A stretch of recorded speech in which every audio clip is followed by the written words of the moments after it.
Hey there everybody, this is Neobosh, your friendly Canadian FPS gamer. Today, DICE released the CTE update version 1.06, and for those who aren't aware what the CTE is, or the community test environment, it's where DICE first goes to make changes and fixes and patches to the game. They bring it to the CTE and they have players who have the CTE on their console or PC test it out for them. And the purpose of this is so that they can fine-tune everything, ideally, before they bring it over to the retail game, so that they don't have a fix that actually ends up making things worse and then the game is unplayable. That's the idea, anyway. So there are a lot of changes coming to the CTE and updates. I'm just going to go over a few of the ones that I feel are noteworthy. The soldier assignment and progress weren't being displayed properly. You may have noticed that in the main game. So DICE has come up with a solution to fix that. They've also, and this, for anyone who's going for tripwire kills, this will excite you, they're increasing the tripwire damage to 85, which, while still not enough to kill someone who hasn't taken damage, it will be enough to get you an assist counts as kill if that player is then killed by a teammate. For anyone who frequents TDM or Domination, elite classes are being taken out of these game modes. You can question why they were included in the first place, but nonetheless, a year after the release, almost, DICE has decided to remove them, which I think is a good move.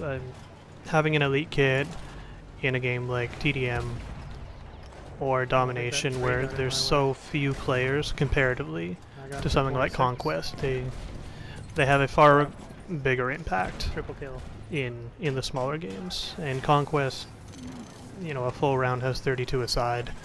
One guy, he can't usually do too much, although people skilled with the elite kits can still rack up the kills.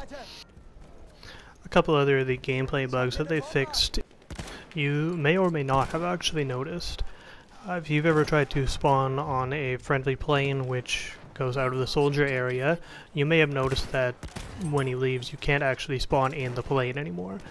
So DICE has changed it so that you will be able to spawn on that plane as long as it's in the air, it's not taking damage.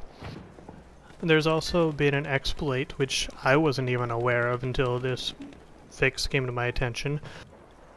But if you request an order from your squad leader at the end of a round and that order is unable to be answered, or that request for an order is unable to be answered by the end of the round, you will actually become the leader at the beginning of the next round, as your leader hasn't issued you an order.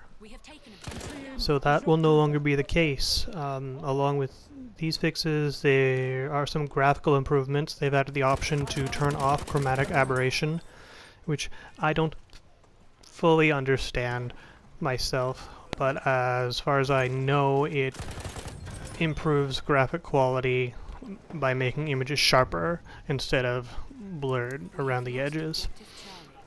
They've also made a change so that when you set motion blur to 0%, it will actually turn it off, and doing this will improve graphic performance. In addition to all of these changes, DICE is still working on reducing the lag and the rubber banding and improving the hit registration. Anyone who's played the game since In the Name of the Tsar DLC came out is probably aware that the game has not played too smoothly since then. And DICE has been well aware of the problem since before they launched the DLC. But thus far there has been no fix. They came out with a patch a few weeks ago and it did not fix the issue, so hopefully this time they'll have a solution.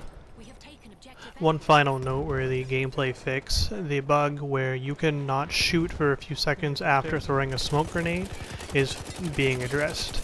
So DICE is apparently taking care of that. We'll see how that works out in the CTE and if it gets brought over to the retail game.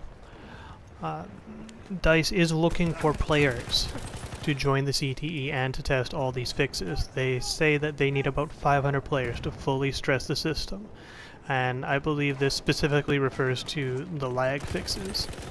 If they can't stress the system and try to mimic the actual retail game gameplay, they're not going to know whether or not the fixes, when brought over to the retail game, will actually work.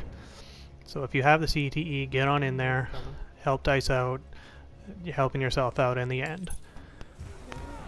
And one final note, the Star Wars Battlefront 2 open beta is this week, and I'm really looking forward to it. I am hoping that I am able to stream a little bit of that for you guys later on this week. I'm not sure if I'll be able to stream it or not, in terms of whether the game will allow me to. If it does, I will post the info on my channel. Subscribe so you can be notified when that goes live. And that's it for now, guys. Thanks for watching. If you liked the video, please hit that thumbs up button.